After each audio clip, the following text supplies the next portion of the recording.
Dışarı.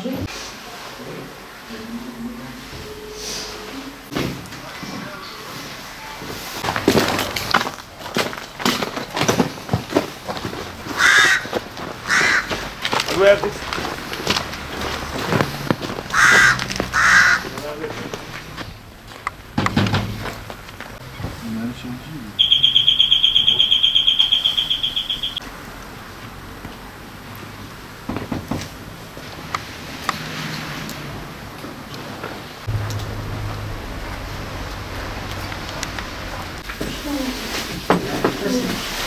Selamünaleyküm. Nasılsın? Gürkan mısın? İyi misin?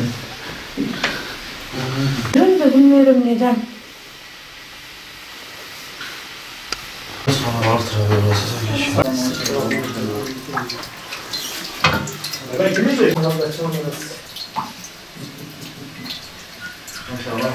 Şu an Van Umut Kervanı Derneğimize kayıtlı olarak 276 tane Afgan ailemiz mevcut. Biz bunları zaten kendi içlerinde mağduriyet derecelerine göre sınıflandırmışız. Birinci derece mağdurlarımız, ikinci derece mağdurlarımız olmak üzere belli periyotlarda biz bunlara yardım gönderiyoruz, yardımlarımızı yapıyoruz. Fakat değindiğimiz gibi bizim imkanlarımız kısıtlı olması hasebiyle biz bu ailelere tam manasıyla yardım edemiyoruz. Bazen bazı yerlerde eksik kalabiliyoruz. Afgan halkımızın şöyle bir özelliği var. Dilenmeyi sevmiyorlar. Özellikle dilenmeyi sevmiyorlar. Mümkün mertebe çalışarak evlerine bakmaya çalışıyorlar. Hatta bir tane mağdur ailemiz vardı. Biz bir yardımsever vatandaşımızı kendilerine götürdük. Yardım etmesini söylediler. Afgan aileye gittiğimizde biz ona dedik ki sizin nasıl bir ihtiyacınız var? Size nasıl yardımcı olabiliriz? Bize dedi ki benim bir tane motorum var. Ben şimdiye kadar onunla çalışıp aileme bakıyordum. Fakat şu an motorum bozuldu. Benim sizden tek isteğim benim motorumu yaparsanız ben aileme o şekilde bakarım. Böyle güzel insanlar. Malumunuzdur şu an Afganistan'da tüm dünyanın gözü önünde bir dram yaşanmaktadır.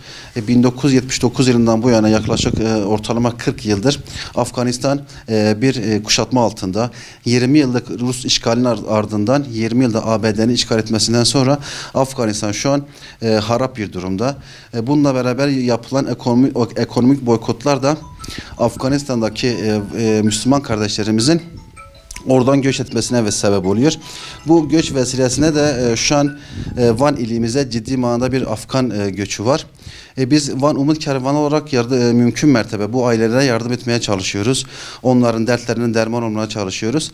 Dediğimiz gibi yani yardımlarımız kısıtlı olması hasebiyle elimizdeki yardımlar da kısıtlı olması hasebiyle biz bu ailelerin tamamına yetişemiyoruz.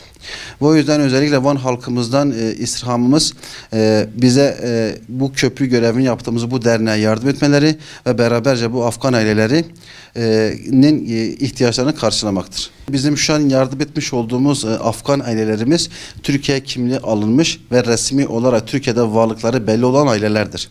Biz zaten derneğimizin resmi prosedüründe yani Türkiye'de kayıtlı olmayan Afgan yani mülteci kardeşlerimize yardım edemiyoruz. Ve özellikle de biz kayıtlarımızı alırken izinli olup olmadıklarına bakıyoruz. O şekilde yardımlarımızı yapıyoruz.